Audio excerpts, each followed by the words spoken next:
good to see you again. I've asked you this question before, but perhaps on a positive note, how does this tie in with the conversion of the Jewish people at the end of history and the apostasy of the Gentile nations? And there's a controversial theological idea that at the end the Jews are all going to convert, and I personally don't hold this view. I think it's an excuse to do nothing. The Jews are converting now in the same way. They have this sense of desperation now, all of them. And some of them, it's leading some of these Jews to the fanatical attempt to rebuild the temple, but it's leading other Jews to say, he's right, we did kill Christ. It was a mistake. We're going to do what Peter said. What did Peter say? The first pope comes out of the upper room. He's full of zeal now. It's after Pentecost. He walks into Jerusalem and he says, you killed Christ. Good opening line. At that point, the Jews are cut to the heart. This is the Acts of the Apostles. And they say, what must we do to be saved? And he says, you must be baptized. That's it. That's the story in a nutshell. That's what's got to happen. Every Jew is going to have to face up to that position. That is my position. And I've been saying this for years now, and the Jews have been constantly trying to stick words in my mouth. The ADL most recently tried to claim I was a racist by deliberately misrepresenting what I said, and they had to back down. They cannot stop this. They cannot stop this. I had August 15th, I'm in the Mass of the Assumption. All this talk about wombs in the gospel. John leapt in his mother's womb. And I felt that I was in the womb of the church. And that because I'm in that womb, I am protected in a way that I would not be if I identified as a white boy or something like that. They will destroy you if you do that. You will wave the spear and charge the machine gun nest, and they will gun you down. That fat, chubby lesbian kike by the name of, that's the way she describes herself, will bear the Kaplan, will take you to court the way she did all those Charlottesville white boys, and you will die of lawfare. That's what's going to happen. This is what we have to do. And so it's succeeding. It is succeeding. Regularly. I've got a picture of two monks in Clearwater, Oklahoma, the monastery there. They're both holding copies of the Jewish Revolutionary Spirit. Both of those monks are Jews. Both of those Jews converted by reading the Jewish Revolutionary Spirit. So that's what's happening. That's God's plan. And that's going to happen. And that's what we want to. Yes? Okay. My question has to do with three Jews. I'm sure you're familiar with all three of them, but I'll start by saying that for many years I've subscribed to a magazine called Chronicles, and it's a very conservative magazine, and typically it's kind of leaned Roman Catholic. I'm not Roman Catholic, but it's leaned that way, but I enjoyed all the Catholic writers, so that's not an issue with me. But the point of it is the current editor, and here's the first Jew, is Paul Gottfried. The second and third Jews I'd just like to mention are Sam Blumenfeld, who was a friend of mine, and Howard Phillips as well. And so my question is simple. Here's three Jews who I have great respect for, and my sense is that if they were, well, what, two are passed away. Let me interject that all three of those men have spoken at our conference. Yeah, isn't that interesting? That's not why I'm raising it, but if the three were here today, I mean, to me, you've made a lot of sense. I don't take issue with anything you said at all, but it'd be interesting for me to hear what you might surmise, you might guess, what those three would say in response. Okay, good. I can't talk about the second two guys. I know who Howard Phillips is. Never met him. Yeah. But I have had contact with Paul Gottfried. Yeah. As a matter of fact, I had a conversation with Paul Gottfried in Tom Fleming's living room. Oh, okay. And Tom, he said to me, why are you, he didn't say goyim, but why are you such pussies? Why don't you take on the Jews? He at this point his career had been derailed by the neocons who Norman Podars prevented him from getting a chair at Catholic U. He's going to get a chair of politics. So he's mad. He's mad at those Jews. He's caught up in this thing. And I thought, gosh, Paul, you're right. And so that was when I started, determined to write The Jewish Revolutionary Spirit. So I did that, and I'm in the middle of writing this thing, and Sam Francis died. He spoke here too, and so did Tom Blevin. Sam Francis was a conservative columnist, wrote for the Washington Times. He was expelled from the synagogue of conservatism by a man by the name of William F. Buckley, who went down to Washington Times and demanded his getting fired. At that point, Sam didn't have an identity, so he reverted to his childhood identity, which was a white boy, and he became advocating that type of thing. Then he died, okay? And then for some reason, in God's providence, I was asked to give a speech at his memorial. And at that speech, I wrote the speech because I'm right at the point of finishing The Jewish Revolutionary Spirit. So I handed a copy of the speech sent a copy to Paul Godfrey and said, Paul, I listened to what you said.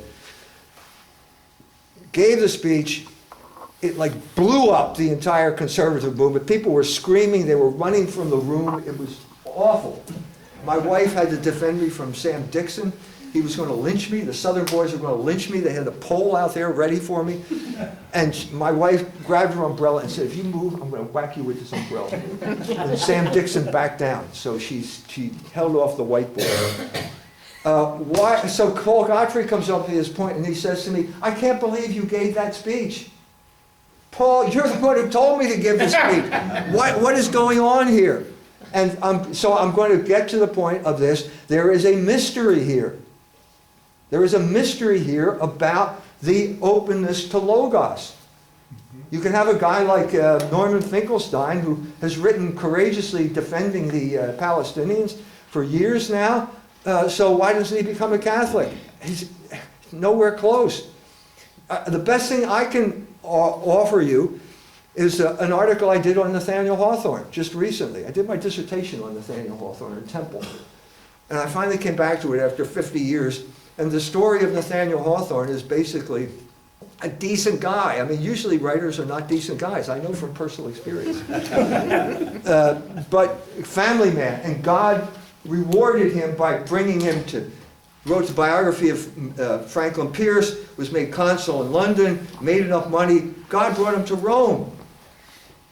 God brought him to St. Peter's Basilica. God brought him to the confessional in St. Peter's Basilica, and he walks up there and he can't go in. I don't understand why. I'm saying there's a mystery here. There's a mystery here. I've said it to my Iranian friends. I said the first 3 non-Jews to see Jesus Christ were Persians. They were the Magi. And if you follow that star, I said that star is Logos. That's the order of the universe. You follow that star. I'm saying this to the Iranians. You will end up, you follow that Logos, you'll end up in front of the Logos incarnate. And at that point, that's mystery. I don't know what's going to happen. You have to make that decision. And I don't know why some people do and some people don't. I can't answer that question. The closest I can come is that thing about Hawthorne. He was not a Jew. He hated Calvinism. But I mean, that's as close as I can come. I can't explain anything more. When Gottfried was here, one of the last things I remember he said, because he was laying out for all of us the crisis of the time, and the thing that stands out in my mind, Paul Gottfried, it was almost the end of his speech, and he said, why aren't the Christians pushing back? Yep, good question. I did what and then Paul says to me, I can't believe you gave that speech. I don't know. Next question. I had relatives who died. Of old age. My grandparents, my great-grandparents. So, We condemn old age. The news is out. The mortality rate is hovering around 100%. now, you brought up some interesting points, and my first question is, what can we do to combat this? But towards the end of what you were answering another question, you're indicating that these chameleons have nowhere to hide, so now all of a sudden they're to become baptized. So when they become in our midst, and they're great chameleons, I've never met one that's not. They're in our midst now. What do we do? What do we do with them then? Right now, we see them, hook nose. Look, it's the same thing. I know what you're talking about. We have in the Catholic Church a kind of neo-converso crisis right now. So you have people like Dawn Goldstein, converts to Catholicism, which is what am I saying? As I said this before, the water of baptism is still on her forehead, and now she's denouncing people like me as an anti-Semite. Dawn, this is not Catholic behavior.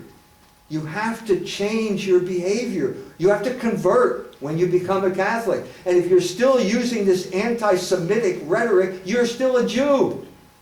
You're still, I'm saying, you're acting like a Jew. And I'm saying we have to be forthright and call her out and say, honey, this is not Catholic behavior. This is Jewish taboo. I went through this thing with that whole Patrick Coffin, Hope is Fuel thing. Okay, they suddenly, all these people are coming together. We're not going to in a room. We're just on the internet together. And so all of a sudden, the commissars like Mark Shea, who works for the Jews, gets on everybody's case and said, you are going to be taboo if you associate with E. Michael Jones. We will shun you. This is Jewish behavior. Jesus Christ ate with tax collectors and prostitutes, and he wasn't at all affected by their sins. And you're not going to be affected by other people's sins. But this is the Jewish taboo that these people are trying. This is a convert to Catholicism. He's an awful person. I hope you didn't have a good course. just, you know. So then would the answer be to judge them not by by their actions? Of course we have to judge them by their actions, and we have to hold them accountable to the Catholic faith which they profess. We can do that to Christian Zionists too, can't we? But Well, do yeah, you- sure we can. But do you hold the Pope to that same? I'm speaking level? specifically of Catholic because I'm a Catholic. I had to deal with this. Obviously, I've been through this in Oklahoma. Young people in Oklahoma come to me and they said to me, look, when I understood what you were saying, my entire world fell apart. Because you can't be anti-abortion and pro-Israel. It doesn't make any sense. And he said, so I said, then what happened? Well, then I became a Catholic. So he was able to make the choice, and there is a resolution to this contradiction. But we have to expose it, and we have to be courageous, and we have to be able to say the word Jew. I guarantee you, it's not a sin to say the word Jew. It's not even a venial sin. You can say it and you don't have to go to confession. Yes, sir. Okay, this is a follow-up on Matt's dichotomy between sneakiness and openness. And we've talked about this open, recognizable approach. I have relatives who died in the Holocaust. And sneakiness would be Paul Gottfried. He spoke here. And you could see 20 signs that he was controlled opposition. He doesn't even claim to be a Christian. But He's not. He's a Jew. yeah, so I just came here and asked him how many people died in the Holocaust. I wanted to expose him as a Holocaust promoter. And he said, oh, about 6,000. Well, you know, the regular answer. He gave the 6 million. Yeah, 6 million. Was I say six? He said about 6 million. But he choked before he said it because he was outed. Now, this is a question about outing these people. You know this, you mentioned Handsome Truth. Yeah. That he was involved with the flyer in the Yeah. Canadian truckers. Yeah. Okay, there's a guy, there's a phantom that's called, he's calling himself Logos Revealed. Does that sound familiar? Logos sounds familiar. Logos. It's a takeoff on your book. So he's controlled opposition. And he comes out with podcasts on BitChute. And he is in dialogue with Handsome Truth. He pretends to have a site on Gad. And this is the question I wanted to ask you. This is more sneaky than some of the other Jewish-controlled oppositions that I've seen. He doesn't say anything that I can find wrong. But he's obviously controlled opposition. There's controlled opposition at all levels. You could take Paul Gottfried as one level, but this guy is more subtle than controlled opposition. He's a ripoff of you. He's on the internet. Well, imitation is the sincerest form of flattery. He doesn't come out with any... Look, I'll just tell you how I dealt with it. Okay, Handsome Truth has me on this Goyim TV. First thing he says to me, like I'm a direct kind of guy. Let's cut to the chase. How many Jews died in the Holocaust? And I said, I'm not going to answer that question. So fast forward. Now he's playing this again, and saying, see this Jones? He's a pussy. He wouldn't answer the question. Well, can I do a little research before I shoot my mouth off? Handsome. So what does Handsome do? Handsome is in the middle of this struggle here between Elon Musk and the ADL. The biggest hashtag, number one hashtag trending on Twitter is ban the ADL, hashtag ban the ADL. He's in the middle of trying to establish his position and saying, well, no, just because you say something like this doesn't mean you're an anti-Semite. He's trying to establish this position. This is the American position. We should have rule of law here. If it's not illegal, don't ban us. Let's have the nationalization. Let's have rule of law. We're Americans. We have the First Amendment. What is Handsome Truth doing at this point? He organizes a rally on a bridge in Florida where all these guys are waving Nazi flags and giving the Hitler salute. Now, if he isn't paid by the ADL, he's a fool. He should be paid. Because that's exactly undermining the crucial moment that Elon Musk was trying to establish by contributing to the narrative that anybody who objects to anything the ADL says is a Nazi and an anti-Semite. He's responsible for the flyer, and he's responsible, therefore, for those truckers of having their bank accounts frozen in Canada. Now, if he's not being paid by the ADL, he's a fool. You talking about Victor Davis Hanson? No, I'm talking about Handsome Truth, whatever his name is. I think he's got an Italian name, whatever his name is. I don't know. One of these courageous guys who comes on the internet and say, you're a pussy, you have to come out and tell us that that only 6,000 Jews. And by the way, what's your name again? Thor Thundershanks? By the way, that's my real name. E. Michael Jones is a cover name. By the way, Joe Sobran defined anti-Semitism as a person whom Jews hate. That's what Joe Silver did. Yes, sir. Thank you for your work. You're welcome. I've read probably most of your material that you published. God bless you. I agree with your analysis of the Jews. I've taken my own lumps from the SPLC, from public broadcasting, PBS, and so I can identify with some of what you say. My question, though, is, granted that we stipulate that all that you said is true, it's not a case where there's anybody wearing white hats here when it comes to the Jew, Arab, or Muslim side. So would you agree with, akin to what President Hoover said in his book Freedom Betrayed, that we should not have gotten involved between the commies and the Nazis, period? Of course. And we shouldn't get involved with flying the flag either of the Muslim cause or of the Jew cause. Right. That's the tragedy of America. Okay, we should have stayed out of World War I. We should have stayed out of World War II. This was one of the founding documents of the American Republic, is do not go abroad in search of dragons to slay. Who said that? Ben Franklin? One of those dudes? One of those old white boys? That's the tragedy. The turning point was America First. Right. When you had Lindbergh. By the way, this is a Michigan phenomenon. Father Coughlin. What do Lindbergh, Father Coughlin, and Henry Ford have in common? They all come from Michigan. They all come from Detroit. Yeah. Lindbergh as well. Michigan was the essence of the American Republic. It was manufacturing. It wasn't finance. It was labor. It wasn't usury, which I discussed in Barren Metal. And they were defeated. So to follow up on that, you would agree then that the Muslim God is no more akin to the Christian God than the Jewish God? No, I don't believe that at all. We worship the same God as Islam. Yeah, I take exception to that, but I'm not the speaker today, so. By the way, Dr. Jones, this whole thing with the ADL, do you think that whole anti-ADL narrative, hashtag whatever, was kind of hijacked in favor of kind of centering the guilt on one guy, Greenblatt, that's running it? And so, it's like an old trick. It's like, oh, it's not the ADL, it's Greenblatt. And we're going to replace him next year with Satan, and everything will be better. That's exactly what Ben Shapiro did. Yeah. He said the ADL is not a Jewish organization.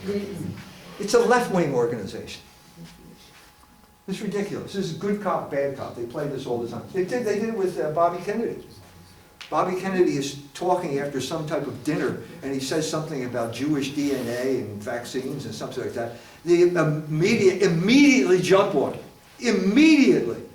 Calling him an anti-Semite and blah, blah, blah. It's universal. And at that point, Rabbi Shmuley Botik shows up, and he says, no, I know Bobby Kennedy. He's not an anti-Semite. At that point, Bobby Kennedy's so grateful, he grabs the Israeli flag and he runs down Fifth Avenue waving an Israeli flag. Bobby, this is called good cop, bad cop. It's the oldest trick in the book, and you fell into it. Can you comment on, you mentioned in your speech that, a connection between, the same people running the Ukraine war as are, attacking Gaza right now. Could you distill for us and maybe show us the connection of what's going on in the war against Russia and the Ukraine, and connect these dots for us so that people, because a lot of people don't understand that that's a Jewish war going on in Right. Ukraine. The main lady responsible is Victoria Nuland. She was the one who orchestrated the Maidan coup d'etat that drove the elected president of Ukraine out and put in basically Jews. Zelensky's a Jew. There was another one before him. And then these Jews became the proxy warriors, using the people of the Ukraine as proxy warriors to attack Russia because they have this ancestral animus against Russia, which Pizar brought up. He brought it up. My grandfather was the Tsar, pogrom, all this type of stuff. Why is that, by the way? Can you elaborate on why they have this hatred of Russia? Yes, because they were never part of Russia. They've never been part of any country that let them in, so they were part of the Pale of the Settlement. At a certain point, that was the eastern border of Poland, and then it got incorporated into the Austro-Hungarian Empire, and then it ended up with the partition of Poland, it now became the western border of Russia. And the Jews had no allegiance whatsoever to Russia. They were an alien body. This is all taken up in Solzhenitsyn's book, Dvesti led Vmesti, or 200 Years 200 Together. years together, yeah. 200 years together. They were always an alien body, and now they speak Yiddish, which is close to German, and now they're the vehicle for all these revolutionary ideas that are coming in from the West. And they became the revolutionary force that was determined to murder the Tsar. They did murder the Tsar. 1881, they murdered the Tsar. This was Narodnaya Volia, the national will. It was a Jewish terrorist organization. It was Jewish. It was terrorism. These are the people that brought dynamite. The first dynamite that entered Russia was brought in by Narodnaya Volia so they could blow up the Tsar's train. So they murder the Tsar. And now everybody in Russia knows that it's a Jewish operation, and there's a reaction. And that reaction caused these people to leave. Throughout the 1880s and the 1890s, masses of Russian Jews are heading west. And they got to go to Hamburg, because you can get on a ship in Hamburg that will take you to New York City. And they're the people who came here during that period of time. And this is also the beginning of the Holocaust narrative. It's in the book, but basically the conditions, the hygienic conditions in the shtetl are abominable. The people are infested with lice. They are so infested with lice that they are immune to typhus, like typhoid Mary. Okay, they are carriers of typhus that did not get typhus. They come to the German border, which is now the most advanced country in terms of hygiene in the world. This is the country that gave us Koch's postulates, the germ theory, all this type of stuff. And when that train shows up at the border, every Jew has to get out. He's marched into a room. They take their clothes off them and they give them a shower. And this is where the shower story begins.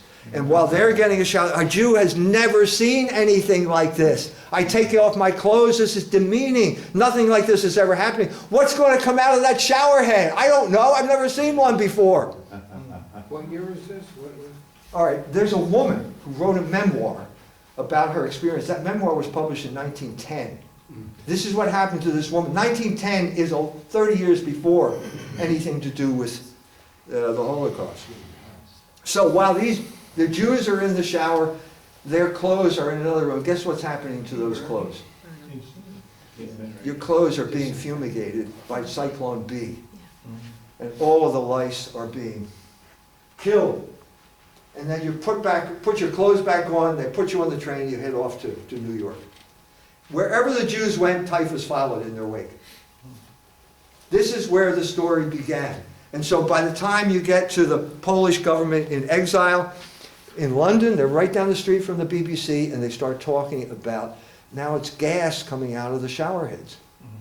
There's a conflation of these stories. And that's where that story originated. Yes? I have so many questions, but I'm only going to ask you one now, maybe later. A couple of things with regard to the identity and the roots of the current Jews, and also the Bolsheviks and the oligarchs and the connection with those people who exploited the end of the Soviet Union. And, you know, who are these people? Are they connected, and how does that fit Yes. into other things? Yes. So it's in the Jewish revolutionary spirit that Heinrich Heine. No, Heinrich Heine is walking down the street in Paris with Jacob Rothschild. And he sees, he's there. And who sees him? Balzac, the novelist. And Balzac says, voila, tout l'esprit juif. This is the Jewish spirit. In other words, it's two parts, the financier and the revolutionary. And that's the crucial thing you have to understand about Bolshevism. Okay, Jacob Schiff gave money to Trotsky and Lenin, and they put them in a SEAL train and they sent them off to finance the revolution, to overthrow the Tsar. Schiff was a hero, is a hero in Japan because he financed the Russo-Japanese War, financed the Japanese side.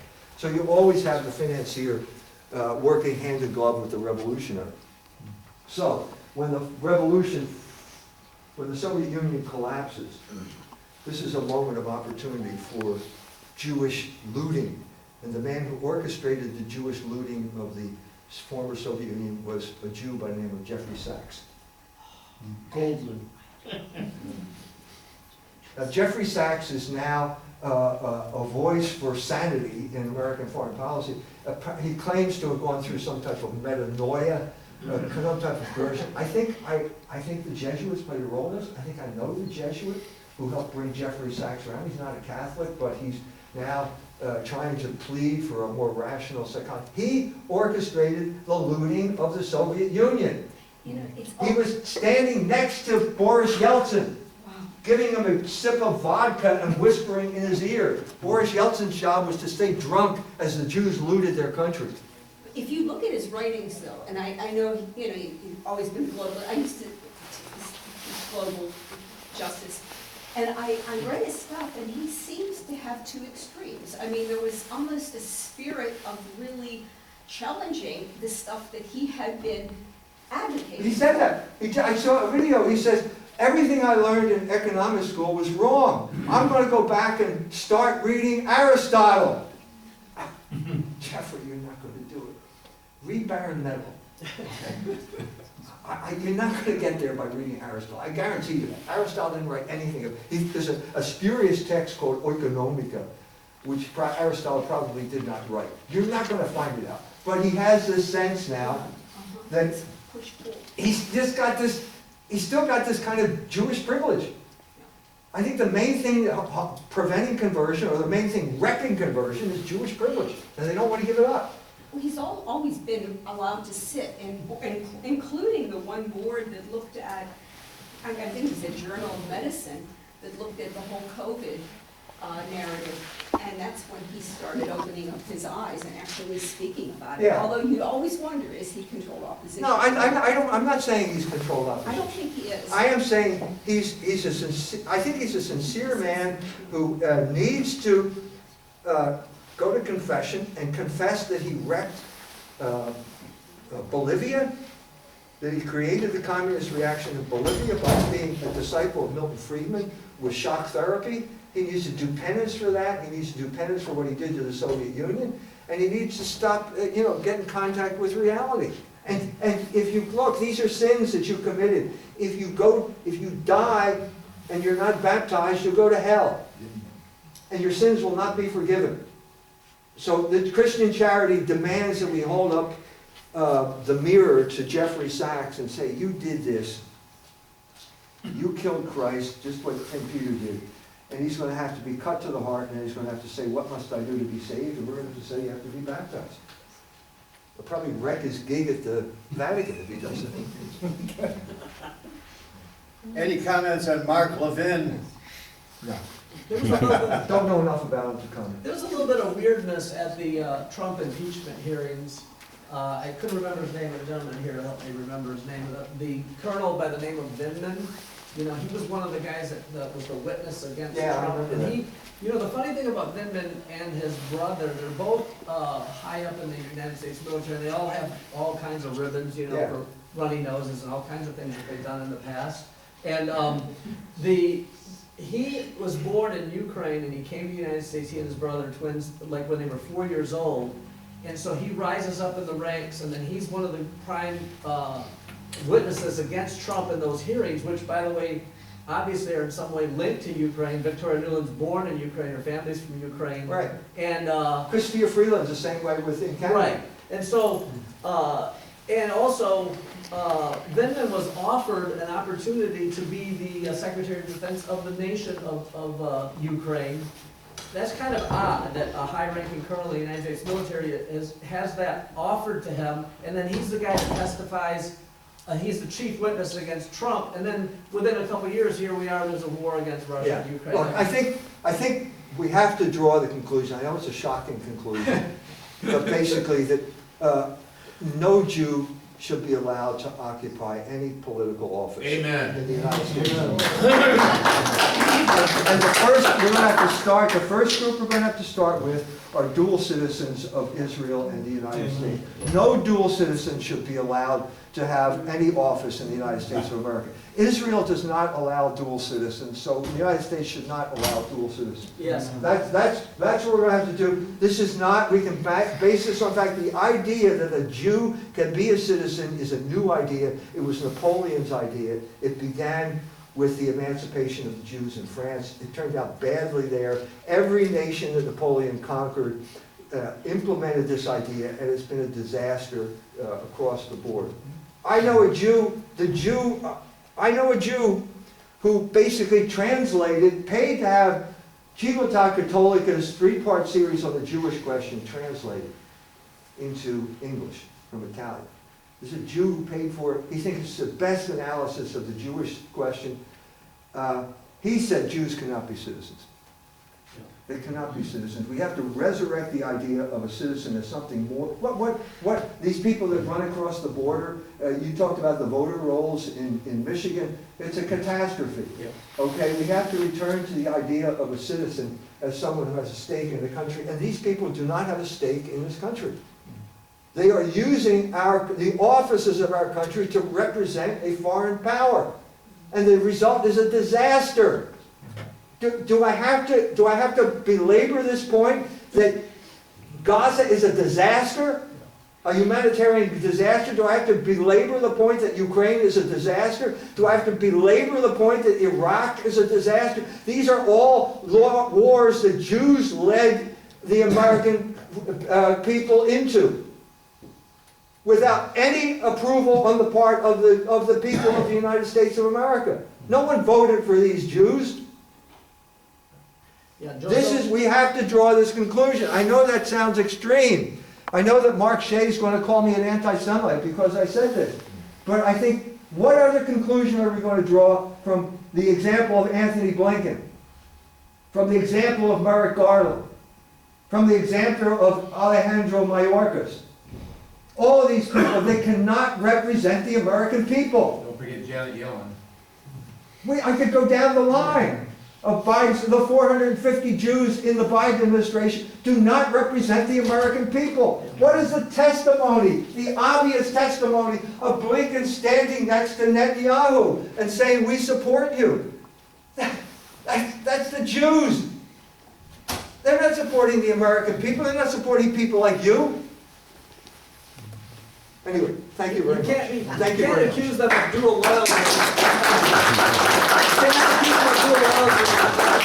See you later. I'm going back to Indiana. Hoosier,